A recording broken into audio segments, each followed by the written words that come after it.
Dating after abuse doesn't feel like stepping into something new. It feels like stepping into something your body doesn't fully trust. There's a strange tension between the version of you who knows she's healed enough to open up again, but the version of you whose nervous system still remembers every moment when connection did not mean safety. You're trying to date like a woman who's done the work, but half of your system still carries the reflexes of the woman who had to survive the relationship she left behind. That's why early dating feels heavier than it should. You're not reading the man in front of you, you're reading the ghosts behind you. I'm Megan Webster, an abuse recovery coach, a trauma-informed strategist, and the woman a narcissist hopes to never meet twice. This is the Narcissist's Worst Nightmare podcast, where survival ends, shadow becomes power, and you rise into the woman impossible to manipulate, magnetize, or replace. Today, we are going straight into one of the patterns that destroys early dating for women who have done the deep healing, as showing up as a long-term partner in situations that have not earned that from you yet. When you step into dating after abuse, you carry instincts you did not choose. Instinct that shaped rooms you learned to stay safe by predicting everything that would happen. You walk into a first date with habits built in survival, not connection. You're paying attention to tone shifts because they once told you whether the night would stay calm or turn volatile. You're filtering your voice because your old relationship taught you that one wrong phase could flip the entire atmosphere. You keep the emotional temperature steady because friction used to come at a cost. You overconsider his comfort because confrontation was once dangerous. You keep everything subtle, smooth, digestible, not because that's who you are, but because being louder used to mean being punished. None of that was personality, it was protection. But now, without realizing it, you're applying those survival tactics to men that haven't earned an ounce of emotional energy from you. You are not trying to impress him, you're trying to prove to your nervous system that this time will not end the same way the last one did. Not because he's important, but because your body is still fighting a battle he knows nothing about. You are not too much, you were just trained to take up less space than what you deserved. You catch yourself stabilizing a dynamic before there even is one. You worry about being too much for someone who hasn't earned the right to see your fullness. You soften your edges because you're afraid of being misunderstood by somebody who doesn't even know you.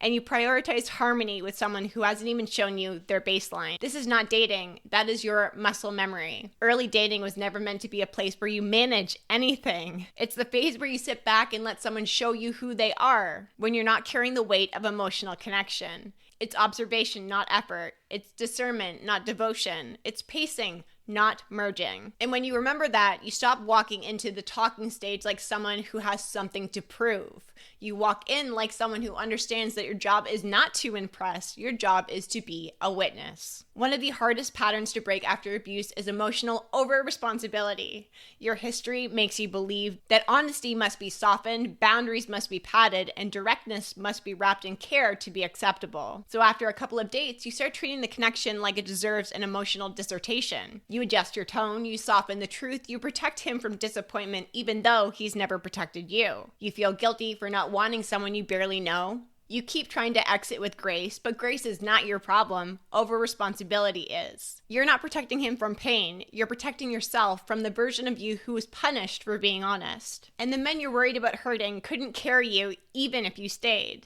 That guilt isn't kindness, it's conditioning. You learn to walk on eggshells because the alternative was emotional chaos. You learn that your truth had consequences, that clarity created conflict. So now you carry this fear of impact into rooms that haven't even earned that version of you.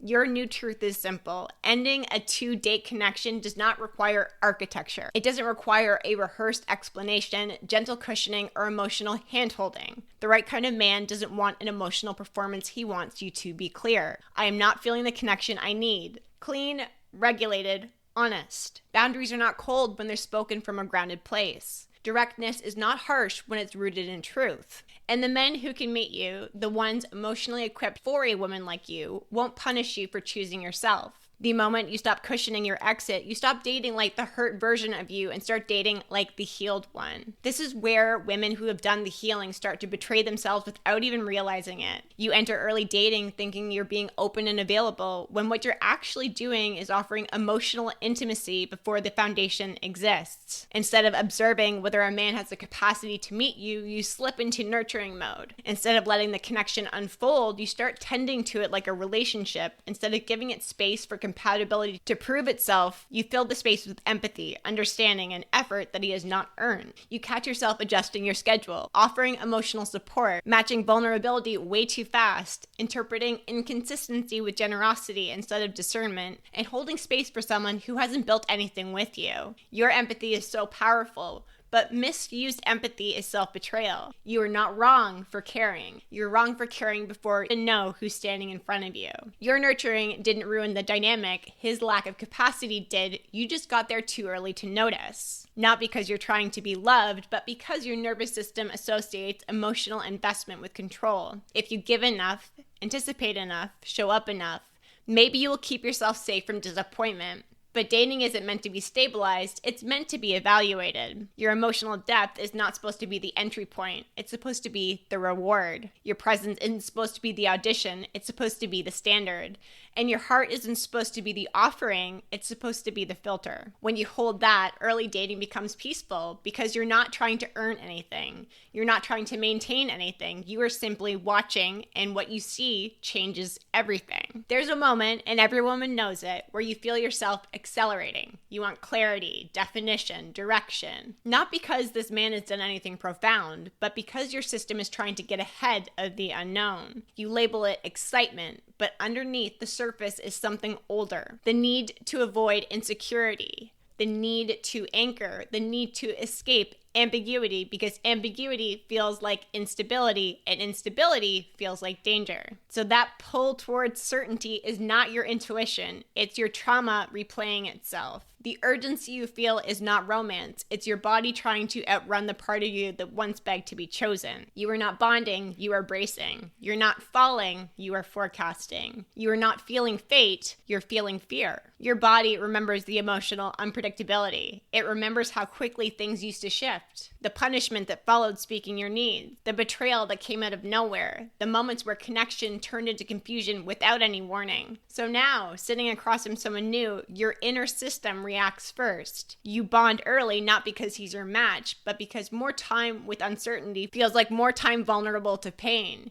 You start fitting him into a future to calm your nervous system, not because he belongs there. Because early dating isn't meant to soothe your fear. It's meant to reveal his truth. Urgency is not a sign from your intuition. It's a sign you are learning to trust the pace of a healthy connection. A pace that won't chase you, love bomb you, or destabilize you. A pace your old self did not get to experience. But when you slow down, you finally notice the difference between something that's familiar and something that's in alignment. Women who survived emotional chaos often struggle with the endings. Not because they want to stay, but because they were trained to avoid the emotional fallout at all costs. You feel compelled to exit with care that doesn't match the connection. You start over-explaining decisions in ways that make it easier for him to receive. You wrap your truth in softness. You rehearse 100 versions of, I hope this doesn't hurt him. You do not need a dissertation to walk away. You don't need a gentle narrative to justify choosing yourself. The only reason endings feel heavy is because you were trained to carry the emotional fallout of men who never carried yours. Walking away is not unkind, but dragging yourself through a performance to soften the blow is. But that impulse does not come from compassion, it comes from a past where telling the truth was not safe. In early dating, you are not responsible for landing your boundaries gently. You're responsible for honoring your integrity, speaking clearly, and letting your truth exist without apology. A respectful sentence is enough.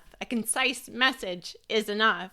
Your decision alone is enough. The moment that you stop over-functioning during endings, your nervous system stops dragging old wounds into new connections. You finally behave like a woman who doesn't fear conflict because your peace no longer depends on somebody else's reaction. Women who have lived through emotional abuse often swing between extremes. Either they hold no boundaries at all, or their boundaries come out so sharp, rigid, and defensive. But when you step into your dark feminine identity, everything softens without losing power. Your boundaries stop sounding like threats and start sounding like truth. You do not need to repeat yourself. You do not need to defend your choices. You do not need to present your needs with a smile. Your clearness becomes its own language. A man does not need your standards. Your clearness is not aggression. Your boundaries are not attitude. Your directness is not cruelty. This is emotional leadership. and emotionally grounded men understand and rise to meet it. The rest will fall away because they were never meant to lead beside you anyway. You can now say, I am not available for that without apologizing. This doesn't work for me without offering a backstory. You can say no without an explanation that makes it easier for him to receive it. And you can walk away from connections that do not meet your standard without trying to convince yourself it might grow into something that it's not. A regulated woman doesn't draw boundaries to protect herself from others, she draws them to protect her peace.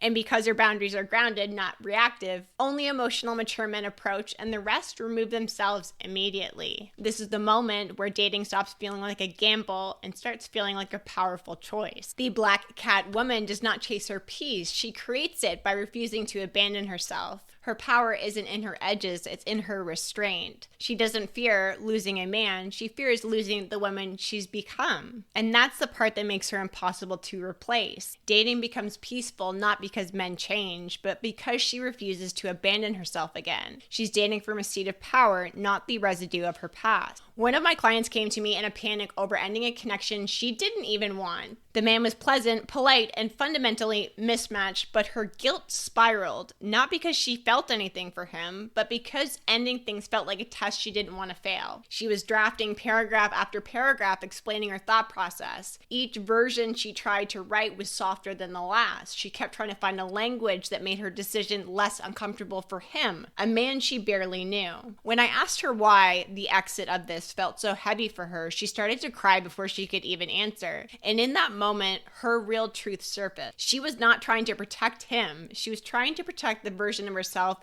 who once paid the price for honesty with punishment. She actually wasn't afraid of hurting him. She was afraid of being the girl who caused chaos simply by telling the truth. She didn't really need help letting him down. She needed to give herself permission to stop carrying men like emotional projects. Her healing wasn't the goodbye. It was realizing she didn't have to apologize for choosing herself. She sent a one-line text and he responded with no worries, take care, and that was it. She finally got to experience what it felt like for speaking her truth without predicting disaster. And that moment rewired her idea of what she owed others, of what she owed men, and most importantly, what she owed herself. It's such a simple moment that happened where she got to choose herself cleanly, calmly, and confidently. And this is where we like to talk about the black cat era. The response is not loud, it's not vengeful, it's not guarded, it's very sovereign. So you're not dating to prove your worth anymore, you're actually dating to protect it. Early connection isn't a commitment, it's a filter. And the second you stop auditioning, the whole dynamic shifts. You're no longer hoping he rises, you're watching whether he can. You're not bending to be chosen, you are choosing from your power. And this version of you doesn't get abandoned to keep a connection alive. The woman who gets to walk away and own her truth, seeing clearly, staying grounded, choosing herself every single time. If this episode cracks something open in you good, that means you are not just listening, you are evolving. Share this with another woman who needs it. Hit follow so you don't miss the next one. Send me a DM on Instagram and tell me what landed for you. And for the deeper work, please join us inside of the Black Cat Academy, where this level of power becomes your default. A 6-month program dedicated to you understanding your shadow, weaponizing your discernment, setting standards that will only allow sacred love in, and become the woman a narcissist can never touch and a good man can't lose. This is the Narcissist's Worst Nightmare podcast, and remember, the only person you owe anything to is you.